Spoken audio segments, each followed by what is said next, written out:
Bon, on arrive à la fin du parcours de 512. On est rendu dans les problèmes ophtalmiques. On va voir les cataractes et le glaucome.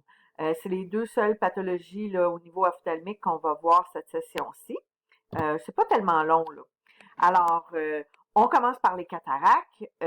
C'est quoi exactement? Combien qu'il y en a de personnes qui sont atteintes de problèmes de cataracte au Canada? C'est quand même assez élevé. C'est un problème qui est relativement courant, qui est relié à l'âge. On peut les avoir quand on est jeune aussi, mais c'est quand même beaucoup relié au vieillissement du cristallin parce qu'on va voir que la cataracte, c'est un problème au niveau du cristallin. Le cristallin étant la lentille qu'on a dans notre œil. On va voir un peu plus tard, là, dans les diapositives, j'ai mis une image là, de ce que c'est le cristallin.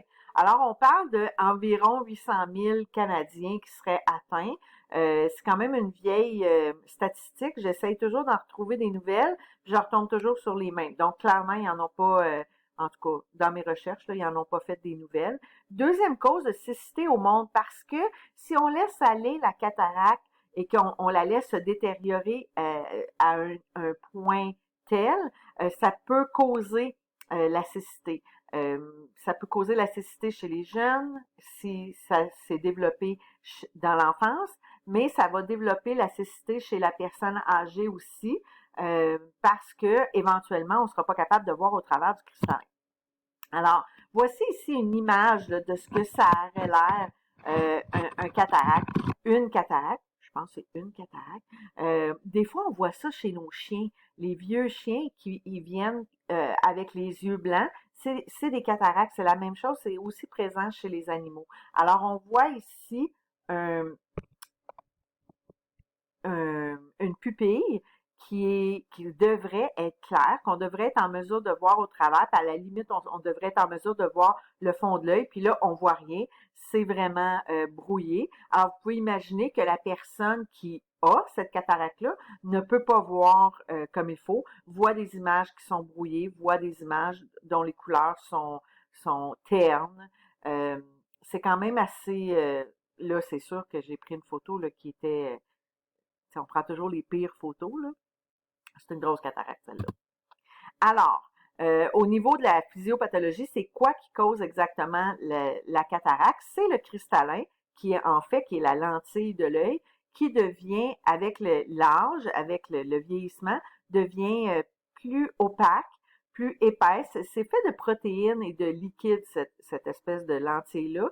Puis les protéines euh, changent et le liquide devient opaque. Donc, les personnes ne voient plus bien au travers de leur lentille. Alors ici, dans la première image, on a une lentille ou un cristallin, le cristallin étant la partie ici.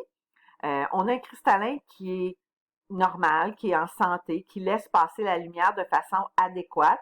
La lumière est envoyée sur le fond de l'œil où le nerf optique est. Excusez-moi, je suis en train de m'étouffer où l'image est lue par le nerf optique, puis elle est lue de belle façon. Tandis qu'ici, avec notre cristallin qui est opaque, qui est en train de vieillir, qui possède une cataracte, au lieu que la lumière soit envoyée directement vers le nerf optique, elle est envoyée dans toutes les directions sur le fond de l'œil. C'est ça qui fait que la personne voit brouillé, comme on voit dans l'image ici en haut.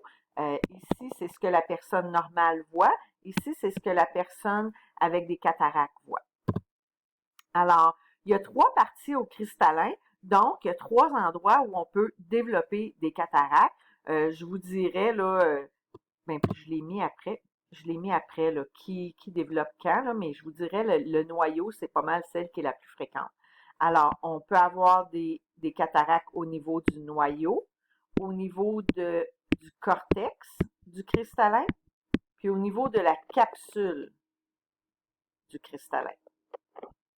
Les trois vont causer les mêmes problèmes. C'est juste que les trois ne sont pas causés nécessairement par la même chose. Alors ici, on a les facteurs de risque pour chacun des types de cataracte. Alors, au niveau du noyau, la cataracte nucléaire, au niveau du noyau du cristallin, on parle ici souvent de vieillissement. Donc, quand j'ai dit tout à l'heure, c'est la cataracte qui est la plus fréquente, c'est parce que ce qui cause le plus de cataracte, c'est le vieillissement du cristallin. Donc, au niveau du noyau. Au niveau du cortex, la cataracte dite corticale, c'est souvent associé au diabète.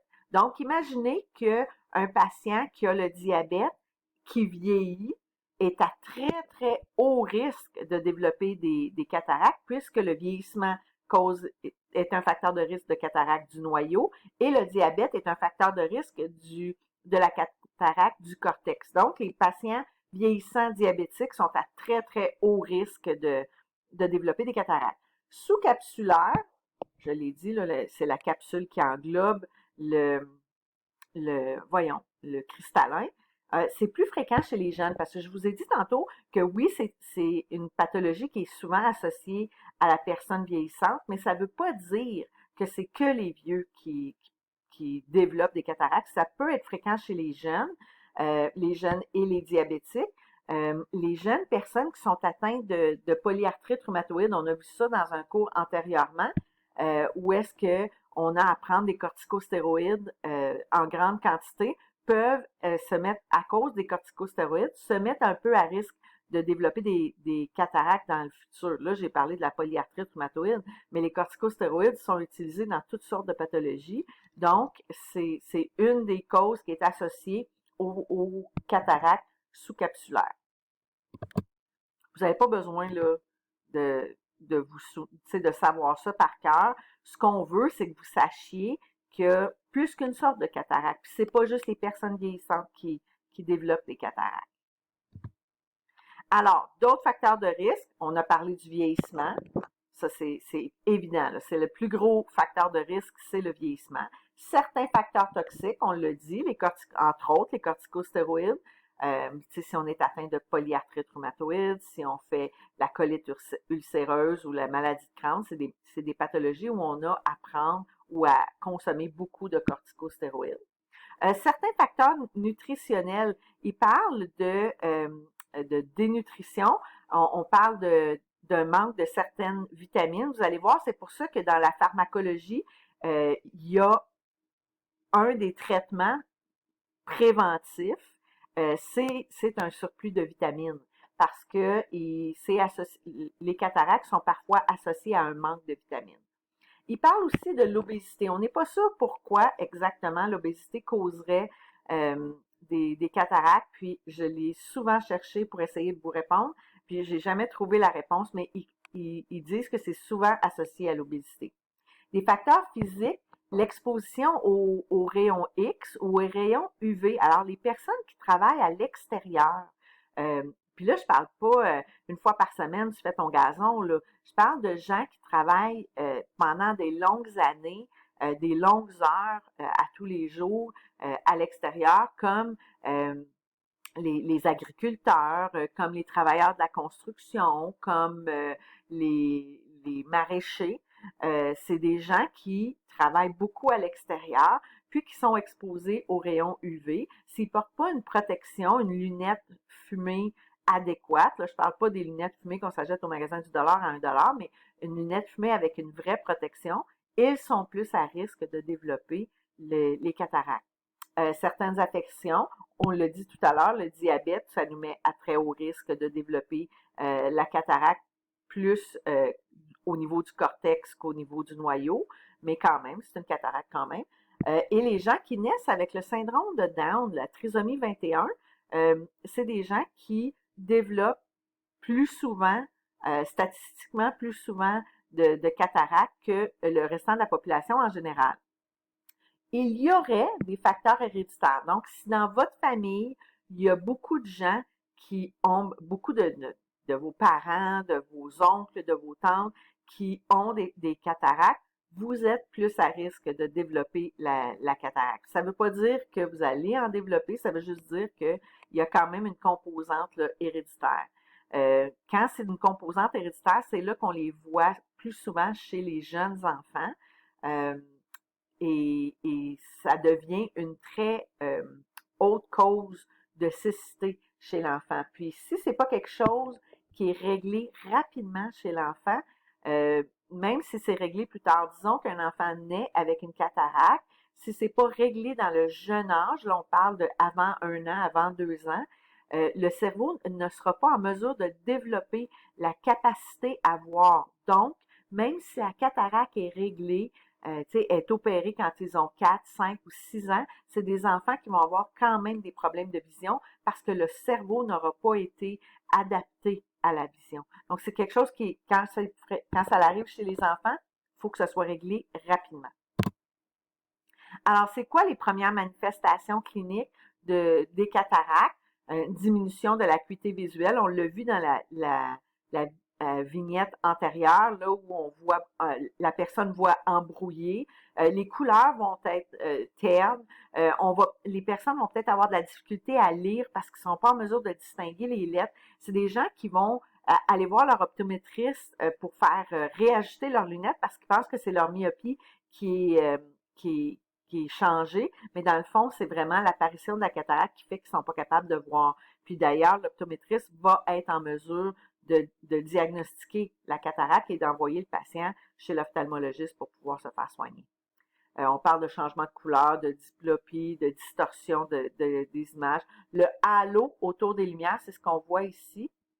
C'est une espèce d'éclat d'une lumière. C'est quelque chose qui est très fréquent chez les personnes qui ont la cataracte et c'est pour ça que les gens qui ont des cataractes ont de la difficulté à conduire la nuit parce que les phares des voitures qui arrivent deviennent très, très éblouissants. Donc, ils ont beaucoup de difficulté à conduire la nuit. Bon, les yeux vont se fatiguer plus rapidement, puis l'apparence blanchâtre là, de la pupille, on l'a vu dans la première diapositive, qu'est-ce que ça a l'air. Comment qu'on diagnostique ça? Ben, une épreuve de Schlein. Il y en a que l'infirmière peut faire pour aider à diagnostiquer. Alors, l'échelle de Schnellen, c'est un test de vision pour voir est-ce que la vision a diminué. Ça se fait relativement facilement. Avec l'ophtalmoscope, on est en mesure de regarder au travers de la pupille puis on va la voir. Ça aussi, c'est quelque chose que l'infirmière peut faire et peut par la suite dire, ben, écoutez, je vois quelque chose d'anormal, puis pouvoir envoyer le patient chez l'ophtalmologue qui, lui ou elle, va être en mesure de faire des tests plus approfondis, puis soigner la fameuse cataracte.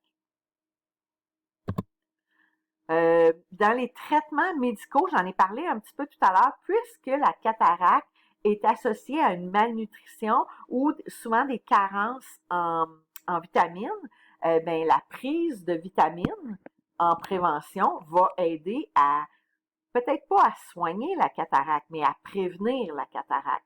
Donc, on le voit maintenant, souvent cette vitamine-là, la Vitalux, c'est une grosse vitamine brune, c'est gros, c'est vraiment gros, difficile à avaler, que beaucoup de personnes dans la cinquantaine et plus vont prendre pour essayer d'éviter d'avoir la cataracte. Un coup que la cataracte est installée, on peut prendre certains médicaments mydriatiques, ça veut dire qu'ils vont dilater la pupille pour aider à la vision, mais ça ne soigne pas la cataracte. C'est juste pour aider à la vision jusqu'à temps que le patient soit opéré. Donc, on va dilater la pupille, puis on va peut-être être en mesure de voir autour de la cataracte si elle ne couvre pas l'intégralité du cristallin. Mais comme je vous dis, ce n'est pas un traitement. Ce n'est que pour aider à la vision jusqu'à temps qu'on soit opéré. En attendant, on va suggérer à la personne d'utiliser, de faire ajuster ses lunettes, de peut-être avoir une loupe pour lire, pour grossir les caractères, de toujours utiliser un éclairage approprié pour pas que les yeux se fatiguent trop vite. Mais la seule chose qui va soigner ça, c'est la chirurgie. Donc, j'arrive au bout de mon 15 minutes. On est rendu, comme on est rendu aux traitements chirurgicaux, on va arrêter maintenant puis on va pouvoir continuer dans la prochaine capsule.